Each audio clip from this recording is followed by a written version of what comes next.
Fala pessoal, sejam bem-vindos a mais um vídeo aqui do canal do Caranguejo Atômico. Eu sou Guilherme Gomes e se você estiver vendo esse vídeo depois que a gente lançou o vídeo onde eu falei da mudança da aparência do Isaac Clarke lá no jogo Dead Space Remake, que vai ser lançado no início de 2023, você tá ligado que eu prometi uma lista de jogos que tiveram o visual dos seus personagens alterados e deu uma polêmica, né? Deu uma polêmica aí, a galera não gostou. A galera falou mal, a galera polemizou. Mas antes eu convido todo mundo a escutar o nosso podcast nas principais plataformas de áudio do Brasil e do mundo e no nosso site caranguejoatômico.com e assistir nossas lives que são todos os dias ali no site roxo, que eu tô ligado que vocês sabem qual é.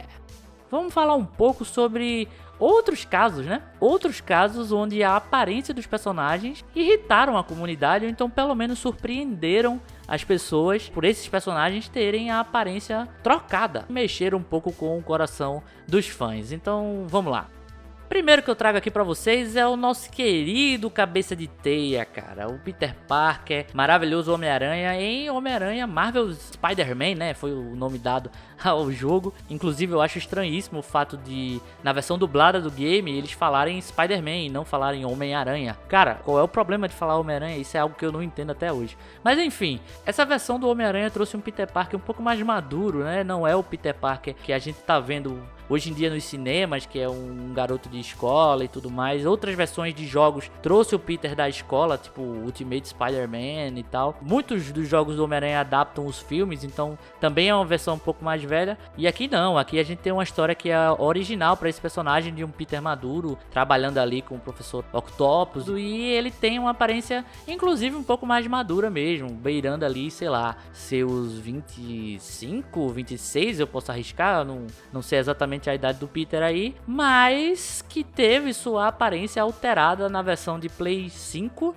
do jogo e nas duas versões lançadas do jogo do Miles Morales, tanto para Play 4 quanto para PlayStation 5 também, trazendo um visual um pouco mais jovem do Peter. E assim, não é que esse jogo teve anos e anos de diferença de um pro outro, feito é o caso do Dead Space, ou então Resident Evil, que justificariam a alteração gráfica na aparência do Peter, né? Uma parte do público reclamou que o Peter tava parecendo um pouco velho demais pra ser o Peter Parker, mas, cara, o Aranhaverso lançou aí com o Peter velhão e todo mundo gostou, sabe? Teve o retorno aí do Tobey Maguire como o Peter um pouco mais velho, todo mundo gostou também, então eu não vejo muito sentido a galera ter reclamado de um Peter mais velho aqui, mas existe a teoria dos fãs aí dizendo que talvez essa mudança seja para atrair o público que tá acostumado justamente com o Tom Holland, né, com o Peter Parker dos cinemas em vigor aí da Marvel / Sony, né, porque querendo ou não, os direitos de fazer filmes do Cabeça de Teia estão com a Sony, então talvez o ar jovial do nosso querido Peter Parker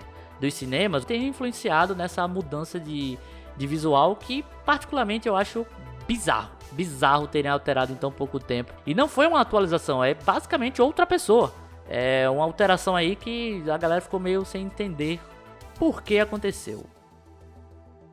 Seguindo aqui, essa sim, meus amigos, essa sim foi uma alteração de visual muito polêmica, cara. E que eu confesso que eu, como fã de Resident Evil, eu detestei.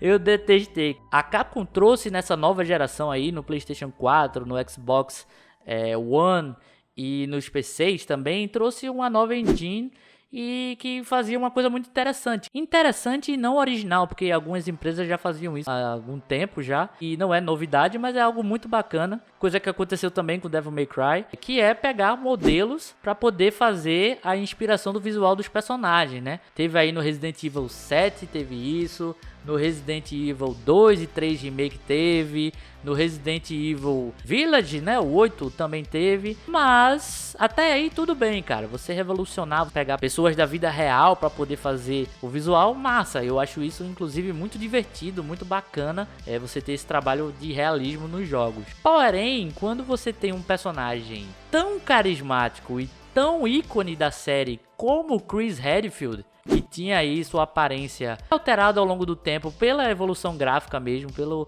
avanço da computação gráfica, da modelagem 3D e tudo mais. Teve sua aparência alterada, mas foi assim, feito eu falei, né? Foi uma evolução e não uma mudança drástica. E no Resident Evil 7, cara, ele foi totalmente alterado. Totalmente alterado. Eu lembro que na época teve a teoria da galera dizendo que talvez não fosse o Chris Redfield de verdade. A ameaça do próprio jogo, e se confirma isso no 8, poderia ser algo que justificasse a aparência nova do Chris, né? Mas simplesmente não. Simplesmente eles trocaram o personagem totalmente. A aparência dele, ele tá loiro, ele não tem nenhuma feição que podemos assimilar como uma feição do Chris que a gente conhecia desde o primeiro jogo até o Resident Evil 6, e trocaram tudo, cara. Foi uma revolta, eu me incluo nisso, eu achei bem absurdo o que eles fizeram. Não é porque eles estão pegando modelos, né? Estavam pegando modelos, pessoas de verdade, que eles não podiam achar uma pessoa parecida com o que já tinha sido feito com o Chris. E aí foi bem estranho ver isso na época, coisa que depois foi corrigida pela Capcom, porque no Resident Evil 8 Village, a gente tem o visual do Chris, novamente atualizado, novamente com os gráficos de hoje em dia, mas que você traçar o paralelo aí, vou botar uma foto do Chris do Resident Evil 6 e do 8, cara, eu consigo dizer que é o mesmo personagem sim, é só você assumir que tem uma evolução gráfica, sabe? É que nem, por exemplo, eu colocar aí, ó, a foto do Dante do Devil May Cry 4 e botar o do 5, você vê que é baseado num ator e tudo mais, mas você consegue dizer que é o mesmo personagem. Teve umas alterações aqui e ali por conta da evolução gráfica, mas trocar totalmente a aparência do personagem, sendo o mesmo personagem.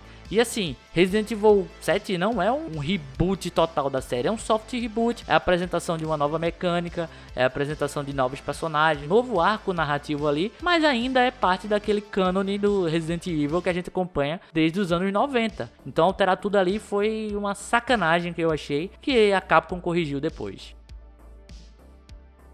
Outra alteração de visual que pegou mal na galera, assim, os fãs, e até quem não é fã exatamente do personagem, mas conhece o personagem há muito tempo porque ele é um ícone gigantesco do mundo dos games, foi em Sonic Boom. Sonic Boom aí que adaptou umas novas aventuras aí do Ouriço Azul, do Sonic, né, nosso querido mascote da SEGA aí. Ele trouxe um visual muito diferente do que a gente estava acompanhando do Sonic há muito tempo. A gente pode ver aí um Sonic um pouco maior. Parece que o Sonic viu muito anime aí, botou bandagens, porque por algum motivo personagens usando bandagem é legal pra caramba, em algum contexto, talvez não aqui, mas o Sonic tá aí, né, um pouco maior, um pouco mais, com as pernas mais compridas, com bandagens no corpo e com esse pano no pescoço, eu acho que é um encharpe, não sei exatamente o que é, mas pra trazer um visual diferente pra essa nova linha de jogos que tava lançando, que depois deu até origem a uma animação do Sonic Boom, novo desenho do Sonic, que eu nunca vi, né, então não posso dizer que é ruim, mas o Sonic Boom original, ele é considerado um dos piores jogos do Sonic em 3D, assim. Realmente a galera que pegou pra jogar, eu não joguei, mas acompanhei muito a polêmica que foi dessa mudança de visual do Sonic. E é engraçado, né? Porque se você pegar, por exemplo, o Tails aí, ele não tem muitas diferenças. Ele tá com aquele óculos de pessoa inteligente ou de personagem de Digimon. A Rose tá ok, tá basicamente a mesma personagem mesmo. O Knuckles é que tomou bomba, cresceu e ficou gigantesco, porque por algum motivo ele tinha que ser o cara parrudo. Tudo bem que o Knuckles ele tem esse arquetipo de cara mal-humorado e tal, um arquetipo meio Drax dos Guardiões da Galáxia, né, que leva as coisas meio que ao pé da letra. Isso foi até uma aparência e um comportamento que foi até adotado também no filme 2 do Sonic, né? No Sonic 2 pra cinema. Ele não tá tão bombado feito aqui o Sonic Boom, mas é algo que eu lembro que virou meme, cara. Não chegou a ser tipo um Ganda Knuckles, mas virou meme na época porque a galera simplesmente achou ridículo essa alteração de visual dos personagens, né? Pra ser bem honesto, eu tenho muita coisa contra o visual do Sonic Boom não, cara. Se você parar pra ver, o Sonic é uma franquia aí que tá desde 1991, se eu não estou enganado. Então mudanças vão acontecer inevitavelmente, cara, como aconteceram, né? O visual do Sonic em 2D ali, em pixel art nos primeiros jogos, para depois aquela reimaginação do personagem um pouco maior, com olho verde ali do Dreamcast, que é meio que o visual padrão do Sonic até hoje. Vai e volta, né? O Sonic clássico já voltou em 3D, já voltou em 2D também, em Sonic Mania. É impossível você ter uma franquia tão grande que seja imutável, né? Isso aí no Sonic Boom, eu acho que a galera pegou mais bode assim, pegou mais no pé, porque o game era mais ou menos mesmo, né? Tanto que a animação eu não vejo muita gente falando que é ruim. Eu sei que o público-alvo dele é pra criança e tudo mais, mas talvez pra aquelas crianças esse seja o Sonic X delas, como foi pra mim o Sonic X na minha adolescência, ou então na minha infância, as aventuras do Sonic, aquele desenho lá que passava, se eu não me engano, na SBT, eu acho que passava na SBT, né? Apesar da galera reclamar muito, eu não tenho tantas coisas contra o Sonic não, cara, o visual do Sonic Boom no caso. Outra mudança aí, não foi nem uma mudança em si, eu trouxe isso aqui porque foi um caso que eu achei completamente bizarro, pessoal. Vocês devem estar achando estranho eu estar mostrando aí a Aloy do Horizon, né? Tanto o Horizon Zero Dawn quanto o Horizon Forbidden West não teve muita mudança. Logicamente que teve uma melhoria gráfica de 2017 para 2022, mas basicamente é o mesmo visual da personagem, né? Então, por que eu estou mostrando a Aloy aqui nessa lista de alterações? Porque na verdade não foi uma alteração que mexeu no coração das pessoas. E aí eu não posso nem falar que são fãs, porque o que aconteceu foi simplesmente bizarro assim. Para mostrar a potência gráfica tanto do PlayStation 5 e tanto do jogo, muito da divulgação do gráfico do Horizon foi em cima da pele, do rosto da Aloy, né? E aí a gente teve alguns vídeos, algumas imagens mostrando que a Aloy é baseada em mulheres de verdade. Olha que coisa absurda, né? Então foi mostrado aí que ela tem pelinhos no rosto. Oh meu Deus, como pelinhos no rosto de uma mulher pode ser algo horrível, horripilante, né, velho?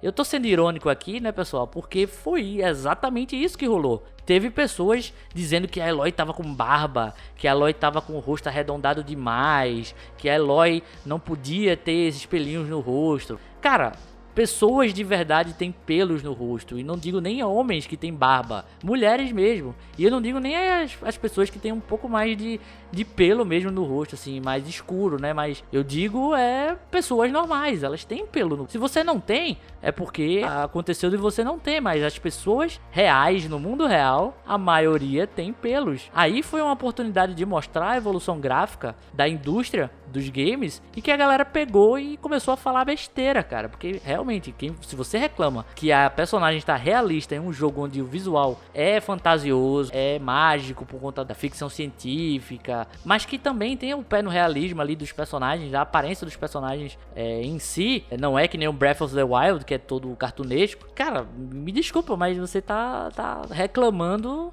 do nada, procurando chifre em cabeça de cavalo, cara, porque não tem motivo. Então eu trouxe isso aqui pra mostrar que não necessariamente precisa de uma alteração gigantesca na personagem pra galera cair de pau, né, falando besteira ou então reclamando normal mesmo. O Horizon Zero Dawn, por exemplo, não tinha nada de divulgação assim, porque era outro jogo, era outro projeto. Forbidden West, querendo ou não, pegou a era cross-gen aí, PlayStation 4 e PlayStation 5, então os caras queriam mostrar o poder gráfico do console, o poder gráfico daquele game. Então foi só pra mostrar que a Aloy era baseada em uma pessoa de verdade, desde lá do Zero Dawn, e que aqui ela apareceu com mais realismo. Então nem somente alterar a imagem da galera completamente faz com que as pessoas reclamem, né? E para fechar essa lista, vou falar talvez de um dos maiores cases de jogos que tiveram a mudança no seu visual, que é a série de Assassin's Creed, velho. Assassin's Creed foi ali na época do PlayStation 3, uma das maiores séries em vigor. Todo ano saía um jogo, todo ano você completava mais um capítulo daquele grande quebra-cabeça, até chegar no Assassin's Creed 3, né, que é a conclusão de um grande arco, do arco inicial da série. Mas que em todo ano e todo jogo a gente tinha a aparência dos personagens alterada, cara. Às vezes mais sutilmente, às vezes não tão sutil, que é o caso ali do Desmond Miles, que é o nosso grande protagonista do tempo moderno de Assassin's Creed, e dos outros personagens, né? No caso, o Ezio Auditore da Firenze, o grande protagonista aí de Assassin's Creed 2 Brotherhood Revelations, que do 2 pro Brotherhood não teve uma alteração na sua aparência tão drástica, né? Nem o Ezio, nem o próprio Desmond. Mas do Brotherhood pro Revelations a gente já vê a mudança de aparência, tanto do Desmond, que aí novamente parece o Adam Sandler dando as caras aí, e do Ezio também. O Ezio é mais perdoável porque o Ezio tá mais velho, né? Bem mais velho. Então, ver o Ezio com uma aparência tão diferente assim não estranha tanto. Agora, o Desmond, cara, o Desmond tá totalmente outro personagem, assim. Eu sei que cada equipe pegava um projeto diferente. Cada equipe da Ubisoft pegava um projeto diferente nessa época. Mas, cara, nossa senhora, é muito diferente. E não para por aí, porque do Revelations pro 3, mudou a aparência do Desmond de novo. E aí ele novamente ficou diferente. É o mesmo personagem, a gente tá seguindo a mesma linha narrativa do Assassin's Creed 1. Mas, cara, olha quantas mudanças de aparência o personagem teve, velho. É simplesmente estranhíssimo. Quem pegava pra jogar uma vez por ano, talvez até se acostumasse. Mas quem maratonar Assassin's Creed hoje em dia e ver a alteração do Desmond bruscamente, assim, em um período de tempo pequeno, pode estranhar muito, cara, muito. E eu não tenho nada contra a aparência individual de cada um. Mas o que começou assim, ficar assim e depois assim, é bem estranho, né, velho? É bem estranho. É isso, pessoal. Vamos testando formatos no YouTube do Caranguejo Atômico. Se você gostou desse tipo de vídeo, indica aí, bote aí nos comentários quais são os visuais que foram alterados dos personagens, que você não gostou, se você gostou, para quem sabe no futuro a gente fazer uma parte 2. Inclusive pode ser de cinema, de série, de outra mídia sem ser videogames. Lembrando que também somos um podcast que estamos nas principais plataformas de podcast de áudio do Brasil e do mundo. Também fazemos lives lá no site roxo, é só botar Caranguejo Atômico lá que você consegue nos achar. E aqueles lembretes de sempre, né? Que todo canal pede. Deixa o like, compartilhe, divulgue aí para os seus amigos o projeto do Caranguejo Atômico. Finalmente vamos tentar botar para frente o YouTube de uma vez por todas. E eu vou ficando por aqui, pessoal. Tchau, tchau e fiquem bem.